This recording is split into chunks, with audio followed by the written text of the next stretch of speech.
올해 교회 표어를 풍성한 열매를 맺는 교회에 정했습니다. 네, 지난주에 이제 이 주제를 가지고 말씀을 전하면서 하나님께서 우리가 맺기를 원하시는 열매 크게 두 가지가 있다고 말씀드렸죠. 뭡니까? 하나는 잊어버리셨죠? 한 주가 지났더니 영혼 구원의 열매죠. 영혼 구원의 열매. 또 하나는 뭡니까? 성품의 열매죠. 성품의 열매에서 그 두 가지를 가지고 제가 두 주간에 걸쳐서 이제 말씀을 전한다고 말씀을 드렸습니다. 기억나십니까? 네. 기억 안 하셔도 괜찮아요. 제가 또 진짜 다시 말씀드리니까. 네. 자, 오늘은 그 첫 번째 시간으로 영혼 구원의 열매를 맺으라는 제목의 함께를 나누려고 합니다. 자, 우리를 향하신 하나님의 가장 큰 관심이 뭐라 그랬습니까? 가장 큰 관심은 우리가 예수 믿고 구원 얻는 것이죠. 자, 이렇게 답하면은 몇 점짜리라고 그랬습니까? 50점짜리. 그렇죠? 그럼 100점짜리 정답이 무엇입니까? 100점 정답이 예수 믿고 구원 얻는 것은 머무르는 것이 아니라 풍성한 열매를 맺는 삶을 사는 것. 그것이 바로 우리를 향하신 하나님의 가장 큰 관심입니다. 사실 우리의 구원과 아니라 우리의 믿음은 사실 전제에 머물러 있어요. 전제. 근데 많은 분들이 하나 예수 믿고 그냥 구원 얻는 것으로 만족하는 신앙에 머물러 있다는 것입니다. 물론 우리가 예수 믿고 구원받는 것이 너무나 중요하지만 하나님의 궁극적인 목적은 여기에 머물러 있지 않아요. 자, 그렇다면 우리를 구원하신 하나님의 궁극적인 목적이 무엇일까요? 궁극적인 목적. 자, 이 말씀 읽어볼까요? 자, 시작. 그러나 너희는 택하신 족속이요 왕 같은 제사장들이요 거룩한 나라요 그의 소유가 된 백성이니 이는 너희를 어두운 데서 불러내어 그의 기이한 빛에 들어가게 하신 이의 아름다운 덕을 선포하게 하려 하십니다. 아멘. 자, 우리가 예수 믿고 구원받아서 어떤 삶이 되었습니까? 택하신 족속, 왕 같은 제사장들, 거룩한 나라, 하나님의 소유된 백성이 되었습니다. 자, 근데 그렇게 하신 목적이 뭐라고요? 이는 우리를 그렇게 삼으신 이유가 뭡니까? 의는 우리를 어두운 데서 불러내어서 그의 기이한 빛에 들어가 계신 하나님의 놀라운 은혜, 이 아름다운 덕을 어떻게 한다고요? 선포하게 하기 위해서.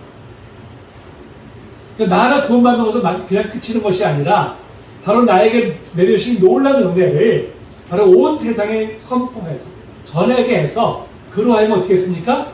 많은 사람들이 구원받게 하기 위해서. 그리고 궁극적으로는 그래서 이 땅에 하나님의 나라를 이루게 하기 위해서 바로 우리를 구원하셨다는 것입니다. 그래서 예수님께서 이 땅에 성육신하신 이유는 우리를 구원하셔서 궁극적으로 하나님의 나라를 이루는 데 있다고 말씀하고 있어요. 이 말씀도 한번 또 읽어봅니다. 자, 시작. 예수께서 이르시되 내가 다른 동네들에서도 하나님의 나라 복음을 전하여야 하리니 나는 이 일을 위해 보내심을 받았노라 하시고. 아멘. 예수께서 이 땅에 오신 목적이 뭐예요? 하나님의 나라를 이루기 위해서. 자, 이렇게 하나님의 나라를 이루기 위해서 이 땅에 보내심을 받은 예수님께서는 다시 우리를 그 나라의 일꾼으로 삼으셔서 다시 우리를 또 세상에 보내십니다. 그것이 이제 요한복음 20장 26절 말씀이죠. 예수께서 또 이르시되 너희에게 평강이 있을지어다 아버지께서 나를 보내신 것 같이 나도 어떻게 해요? 너희를 보내노라 그랬어요. 하나님께서 예수님 이 땅에 보내신 것처럼 이제 예수님께서 바로 우리를 세상으로 보내셨다고 말씀하고 있습니다. 우리는 세상으로 보내심을 받은 사람들이죠. 왜 보내셨어요? 영혼권의 열매를 맺기 위해서. 그 때문에 우리의 가장 큰 사명이자 그 어떤 것보다도 우선해서 맺어야 될 열매가 무엇입니까? 바로 영혼 구원의 열매입니다. 그 때문에 하나님의 은혜로 구원받은 우리는 무엇보다 영혼 구원을 위해서 우리가 헌신해야 되죠. 그 열매를 맺는 일에 우리가 힘을 써야 될 줄로 믿습니다. 자, 그러면 이렇게 영혼을 구원하는 일은 무엇을 통해서 이루어집니까? 무엇을 통해서? 전도를 통해서 이루어지죠. 이 말씀 읽어볼까요? 자, 시작. 하나님의 지혜에 있어서는 이 세상이 자기 지혜로 하나님을 알지 못하므로 하나님께서 전도에 미련한 것으로 믿는 자들을 구원하시기를 기뻐하셨더라. 아멘. 그렇죠? 바로 하나님은 이 영혼 구원의 일을 전도를 통해서 이루기를 원하셨어요. 그동안의 교회 역사를 볼 때 주로 전도나 교회를 통해서 바로 영혼 구원하는 일을 힘써왔던 것을 우리가 알 수가 있습니다. 우리나라 교회도 이 초창기부터 참 전도에 정말 열심을 내었어요. 그 열심히 해서 짧은 기간 동안 정말 세상에 놀랄 만한 교회 2000년 역사 동안 유를 찾아볼 수 없는 그런 놀라운 외적 성장을 이룩할 수 있었습니다. 지금은 좀 찾아보기 어렵지만요. 예전엔 그 서울 그 명동에 나가면은 그 예수천국 불신 지역 이런 이제 그 이렇게 그 간판 같은 걸 걸고서 앞뒤로 걸고서 이렇게 서 있는 분들이 있었어요. 꽤 우리가 이제 많이 볼 수 있었습니다. 또 이 코리아 팬데믹 전만 해도 모란장에 가시면 가서 이 그 복음을 전하는 분들을 우리가 참 많이 볼 수 있었죠.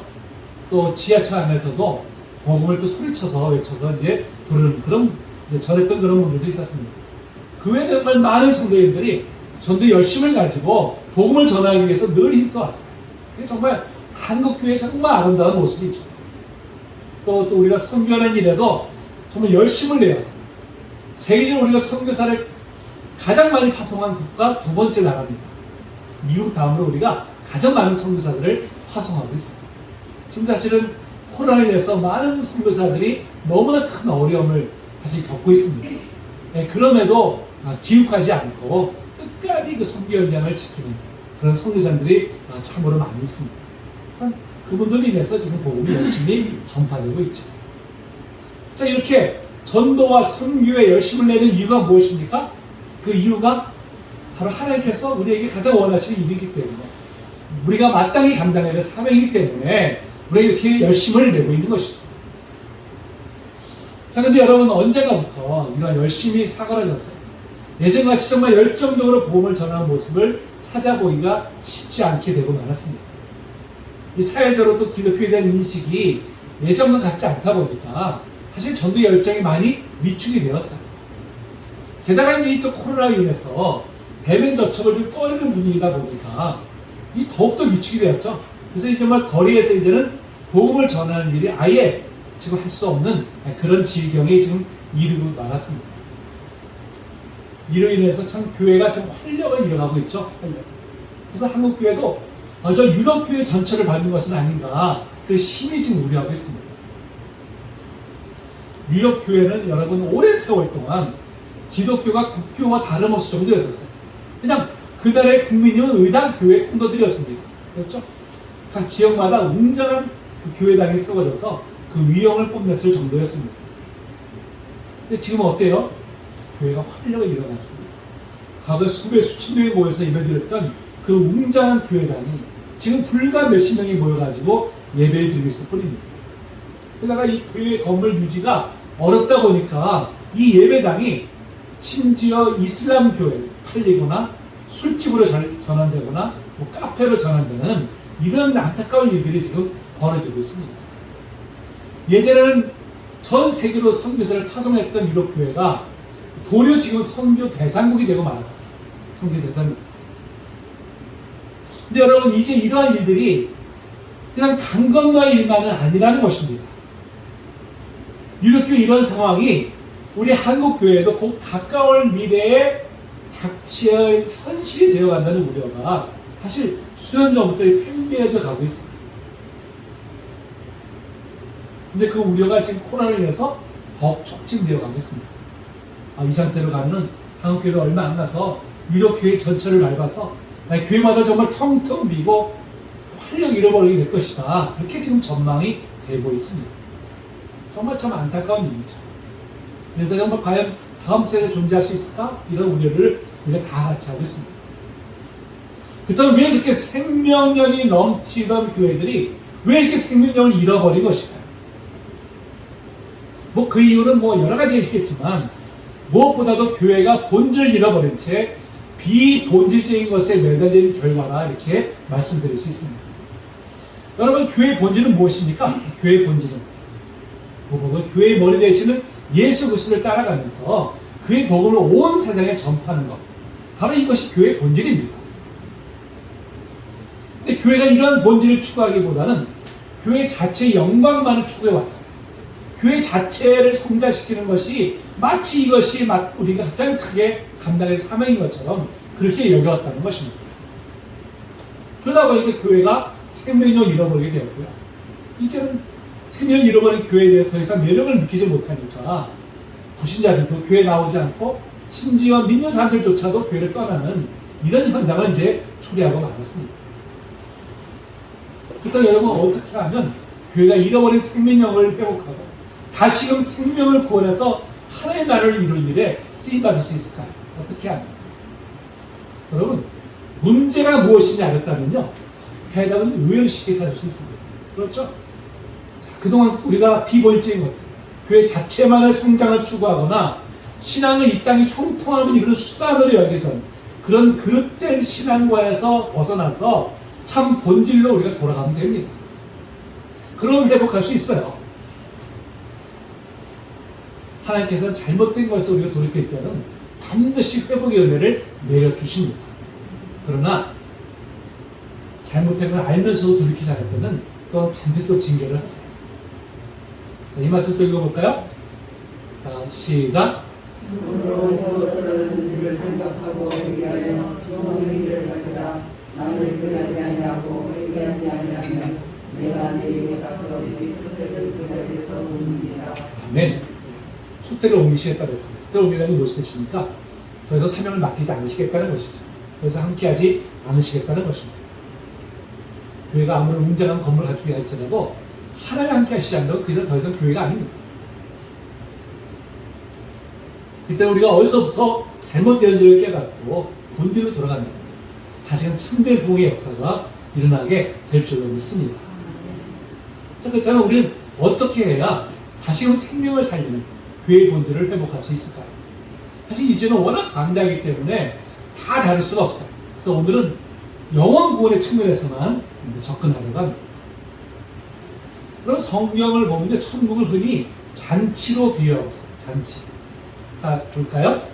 성도 마치 자기 아들을 위하여 혼인잔치를 베푸는 어떤 임금과 같으니 천사들에게 말하기를 기록하라 어린 양의 혼인잔치에 청을 받은 자들은 복이 있도다.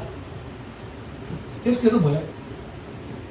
우리가 이 천국을 잔치로 좀 비유하고 있잖아요. 오늘 본문에서 보니까 16절에 보니까 일시에 어떤 사람이 큰 잔치를 베풀고 많은 사람을 청하였더니 이렇게 말씀하고 있어요. 그래서 이 어떤 사람이 누구를 말하는 것일까요? 어떤 사람은 하나님을 가리키는 것입니다. 하나님께서 천국을 예배해 놓으시고 많은 사람들을 초청하신다는 것이죠. 자, 그렇다면 왜 성경은 천국을 잔치로 비유하는 것일까요? 왜? 무엇 때문에? 그러면 잔치 특색이 무엇입니까? 특색이 즐거움이죠. 기쁨입니다. 성경이죠. 모든 잔치는 공통적으로 기쁨이 있고 즐거움이 있습니다. 그러니까 예수 그리스도를 믿음으로 이루어지는 하나님의 나라는 이와 같이 기쁨으로 가득 찬 곳이기 때문에 그래서 이 잔치로 비유를 하는 것입니다. 여러분 교회는 하나님 나라의 모형이죠. 또 전적 기질을 알 수 있습니다. 그러면서 교회는 어떤 곳이 되어야 될까요? 잔치와 같이 기쁨과 즐거움이 넘쳐나야 되죠. 교회 나와 예배 드리는 것이 기쁘고 즐거워야 됩니다. 성도 간에 교제하는 것이 기쁘고 즐거워야 돼요. 그렇다면 우리 교회는 좀 어떨까요? 우리 성도님들은 지금 천국 잔치에 오셨습니까? 네. 할렐루야. 우리 성도님들 얼굴에 기쁨과 행복이 넘쳐난다면 바로 천국 잔치에 오는 것이 맞습니다. 근데 사실 많은 교회들이 그렇지 못한 걸 볼 수 있어요. 이런 얘기가 있습니다. 외국에서 온 선교사님 한 분이 이런 질문을 했다고 그래요. 아니 왜 예수 믿는 사람들의 표정이 항상 저렇게 울상인가요? 아니 특별히 한국 교인들은 왜 예배당 안에만 들어오면 그렇게 짜증스럽고 울상의 분위기가 되는지 이해가 안 됩니다. 이렇게 얘기하더래요. 그 얘기를 들은 분이 민망하잖아 지금요. 민망하다 보니까 잠깐 생각했다 이렇게 대답했어요. 아 그거는 한국 교회 교인들이 늘 주님의 십자가를 묵상하기 때문에 그렇습니다. 이렇게 이제 대답을 했다고 합니다. 그랬더니 선교사님 웃으면서 이렇게 반문했다고 해요. 아니 한국 교회 교인들은 그 예수님이 다시 부활하신 것을 잊어버렸나요? 이렇게 답하더라고요. 여러분 교회 나와 예배드리는 모든 성도님들은 정말 잔치에 참석하듯이 기쁨과 행복이 넘쳐나야 됩니다. 사실 여러분 우리가 행복해야 이 행복을 전하고자 하는 열망이 생겨나잖아요. 우리가 기뻐야 여러분 이 기쁨을 이웃에게 전하고자 하는 열망이 생겨나게 되어 있습니다. 우리가 그 어느 음식점에 가서 정말 맛있으면서도 가성비도 있어요. 게다가 또 친절하기까지 해. 그럼 어떤 마음이 듭니까? 내가 아는 사람들이 어떻게 해요? 아니 무슨 홍보를 받도 못하는데도 사람들마다 얘기하잖아요. 그 음식점 한번 가봐. 너무 맛있어. 한번 기회에서 나랑 같이 가자. 이렇게들 얘기하잖아요. 제가 언젠가 이제 제가 좀 통증이 있어가지고 제가 의사인데 조카가 의사가 있어서 제가 이제 물어봤더니 분당에 병원 하나 소개시켜주더라고요. 그래서 그곳에 갔어요. 갔는데 그 원장이 얼마나 정말 친절한지 또 치료도 너무 잘해주는 거예요. 제가 홀딱 안 해버렸어요. 그래서 그때부터 제가 그 병원의 전도사가 되었어요. 제가 만나는 사람들마다 그 병원을 제가 얘기합니다. 꼭 병원 가보라. 저로 인해서 그 병원에 많은 사람들이 갔어요. 치료를 이제 받았습니다. 여러분 마찬가지죠. 우리가 교회에 나와서 기쁨과 행복을 누리게 되면요, 자연스럽게 교회를 알리는 일에 열심을 내게 되어 있습니다. 그렇죠? 그러면서 무엇보다도 교회의 정말 목사를 비롯한 모든 성도인들이 교회 생활 속에서 기쁨과 행복을 누리는 것이 너무나 중요합니다. 그렇죠? 자, 그렇다면 어떻게 하면 우리 교회가 늘 기쁨과 행복이 넘치는 교회로 세워질 수 있을까요? 첫째는 풍성하면서도 맛있는 음식을 찾아와야 됩니다. 여러분 잔치에 있어서 풍성하면서도 맛있는 음식은 가장 기본이잖아요. 그건 동서양과 시대를 막론하고 다 동일합니다. 잔치에 갔는데 여러분 음식이 맛이 없으면 어떨까요? 욕하잖아요. 아유, 갔더니 이게 뭐야? 요새는 다 이렇게 보통 이렇게 집에서 하는 잔치가 없죠. 다 뷔페 식당을 가잖아요. 혼인 잔치나 가는 거. 뷔페 식당 갔는데 보면 되게 비싼 음식 같은데 맛은 없어. 그럼 어떻습니까? 욕하죠. 이게 뭐야 하면서 이제 그냥 불만들을 표현하죠. 잔치는 음식이 풍성할 뿐만 아니라 또 맛있어야 됩니다. 자, 그렇다면 하나의 나라에서 음식은 그럼 무엇을 말하는 것일까요? 무엇을? 자, 성경은 하나의 말씀을 뭘로 비유하고 있을까요? 음식으로 비유합니다. 자, 한번 읽어볼까요? 자, 시작. 너를 낮추시며 너를 줄이게 하시며 또 너도 알지 못하며 내 조상들도 알지 못하던 만나를 내게 먹이신 것은 사람이 떡으로만 사는 것이 아니요 여호와 입에서 나오는 모든 말씀으로 사는 줄을 내가 알게 하려 하시느니라. 또 가난하기를 같이 순전하고 신령한 자들 사모하라. 이는 그로 말미암아 너희로 구원에 이르도록 자라게 하려 합니다. 네. 성경은 특별히 말씀을 음식으로 비유하고 있습니다. 먹는 것을. 왜 비유할까요? 자, 여러분, 하나님의 말씀 우리를 영을 살찌게 하잖아요. 그렇죠? 우리를 구원에 이르게 하잖아요. 그렇기 때문에 무엇보다 교회는 하나님의 말씀을 잘 준비해야 돼요. 바른 복음이 이제 선포되어야 되는 것이죠. 근데 오늘날 한국교회의 강단에서 이 생명의 말씀보다는 정치적인 이야기나 이념을 설교를 빌어 전하는 일이 많아졌다고 합니다. 말씀과 전혀 상관없는 목회자의 개인적인 정치관이나 이념을 설교 시간에 전하는 것이죠. 여러분, 이는 결코 있어서는 안 되는 일입니다. 하나님의 말씀이 선포될 때 영이 살아나고 풍성해지는 것이지, 여러분, 정치적인 이야기나 어떤 이념이 사람을 변화시키지 못합니다. 사람을 살리지 못해요. 설교자는 하나님의 말씀을 선포함으로 성도들의 영을 풍성케 해야 될 책임을 지는 사람입니다. 그런데 무엇보다도 강단에서는 하나님의 말씀만 선포해야 하는 것입니다. 우리 성도님들 교회 나올 때 하나님의 말씀을 듣기 위해 나오는 것이지 무슨 정치적인 이야기나 무슨 철학을 듣기 위해서 나오는 것이 아니지 않습니까? 저는 강단에서 이 정치적인 이야기를 순치 않게 쏟아내는 목회자들을 보면서 저 사람들에게는 이념이 무상이 되어버렸구나 이런 생각을 하게 돼요. 하나님의 말씀보다도 자신의 이념을 우선하기 때문에 그 설교단상에서 자신의 정치적인 견해를 이렇게 서심없이 쏟아내는 것이 아니겠습니까? 그런 면에서 그분들에게는 이념이 우상이 되어버리고 마는 것입니다. 여러분, 이로 인해서 교회 안에 생명의 말씀이 없으니까 교회를 떠나는 현상이 일어나는 것입니다. 설교 강단에서는 오직 하나님의 생명의 말씀만 선포해야 하는 줄로 믿습니다. 또 복음을 선포하되 여러분, 바른 복음을 선포해야 됩니다. 저는 한국교회를 세력하게 만든 가장 큰 주범으로 번영신앙을 들어요. 번영신앙. 번영신앙이 뭘까요? 하나님을 잘 믿으면 이 땅에서 잘 되는 형통의 복을 받게 된다고 주장하는 것입니다. 물론 하나님께서는 하나님 열심히 믿는 성도들에게 형통의 복을 내려주세요. 여러분, 우리가 하나님을 믿는 이유가 형통의 복을 받기 위해서라면 우리는 하나님을 온전히 믿는 것이 아닙니다.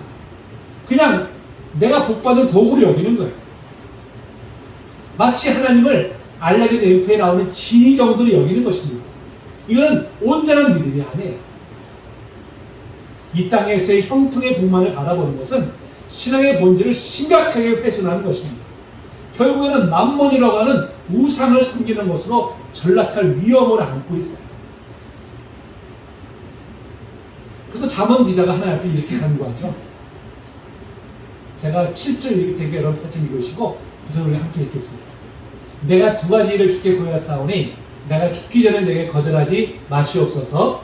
헛된 것과 거짓말을 위해서 머리 마옵시고 나를 가난하게도 마옵시고 거하게도 마옵시고 오직 필요한 양식으로 나를 먹이시옵소서. 혹 내가 배불러서 하나님을 모른다 여호와가 누구냐 할까 하오며 혹 내가 가난하여 도둑질하고 내 하나님 이름을 욕되게 할까 두려워함이니이다. 아멘. 여러분, 우리가 과거에 경제로 어려웠을 때는 그렇게 하나님 열심히 찾았는데 경제로 조금 풍요로워지니까 어떻습니까?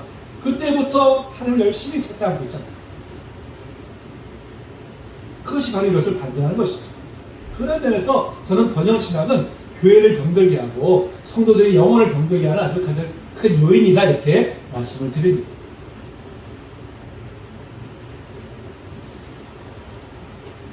저는 여러분들 아시다시피 정말 제 강단에서 하나님의 말씀만 선포하려고 힘쓰고 있어요. 하나님의 말씀. 그동안 제 설교 들어서 아시겠지만 저는 한 번도 제가 말씀 속에서 벗어난 이야기를 한 적이 없습니다. 오직 하나님의 생명의 말씀만 전하기 위해서 온 힘을 쏟고 있어요. 저는 그런 면에서 정말 우리 교회는 바른 복음을 선포하는 교회다, 이렇게 자부할 수 있습니다. 여러분, 무엇보다 우리가 생명을 살리기 위해서는, 영을 구원하기 위해서는 생명의 말씀이 선포되어야 됩니다. 가장 우선되어야 되는 일이죠. 두 번째로는 흥겨운 분위기가 있어야 됩니다. 즐거운 분위기가 있어야 되죠. 우리 교회 성도님들이 교회에 나오면 행복을 맛봐야 됩니다.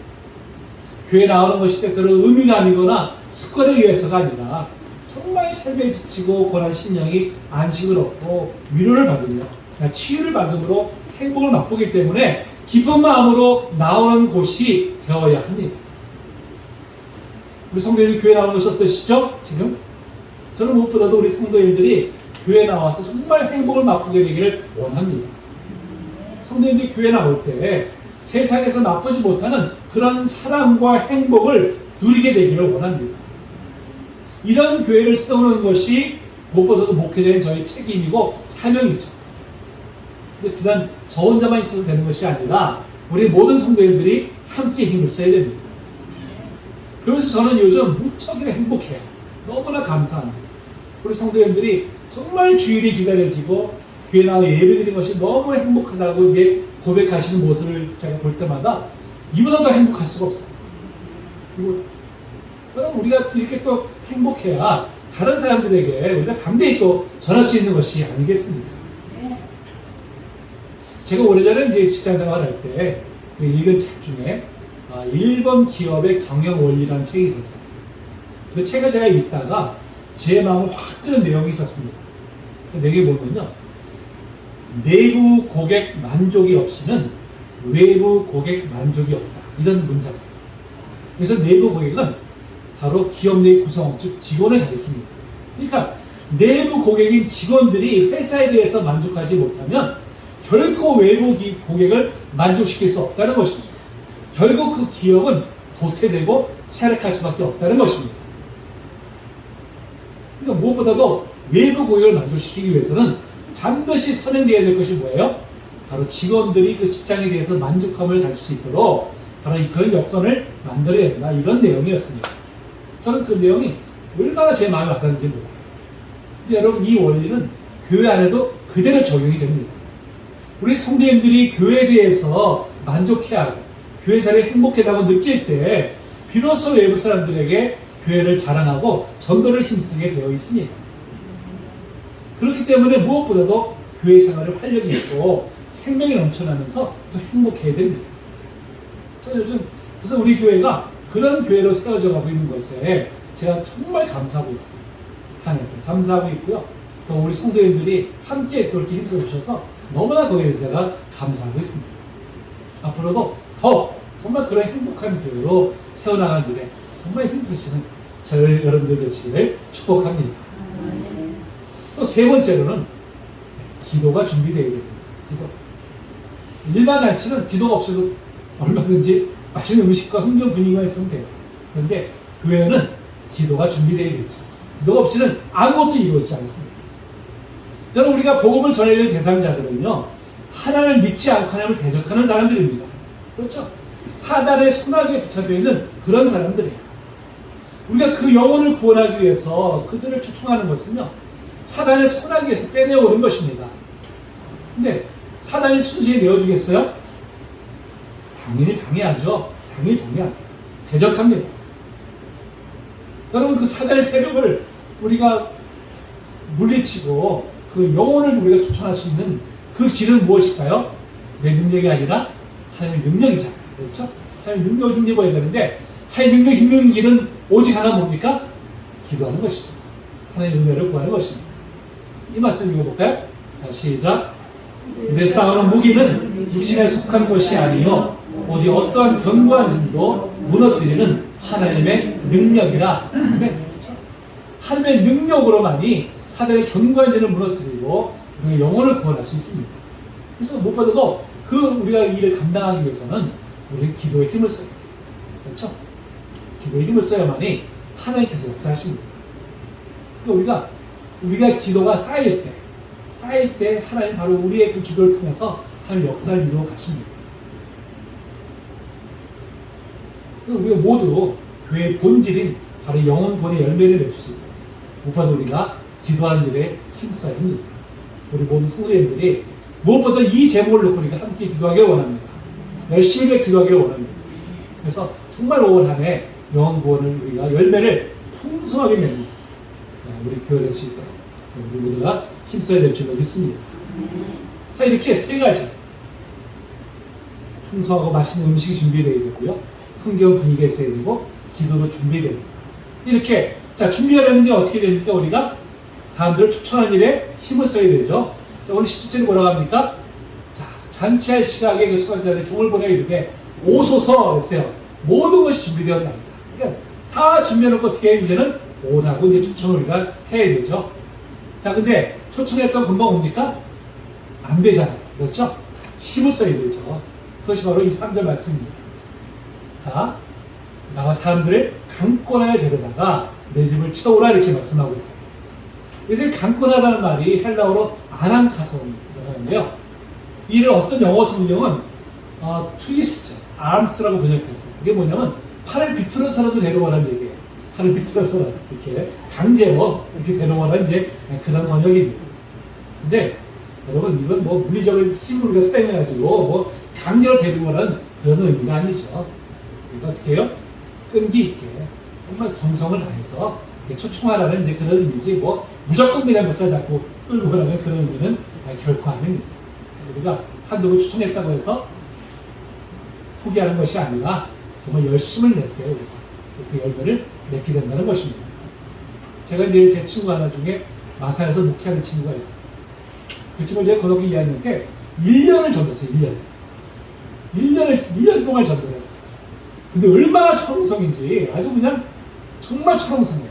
정말 듣지 않고. 근데 이 친구가 나중에 대학 가가지고 예술 영접했어요. 영접해가지고 지금 이제 목회를 잘하고 있습니다. 그 친구가 저한테 늘 전화하면 고맙다고. 자기한테 1년 동안 그렇게 지치지 않고 복음을 전해줘서 자기가 그 열매를 맺게 됐다고 이렇게 이제 저한테 늘 감사하고 있습니다.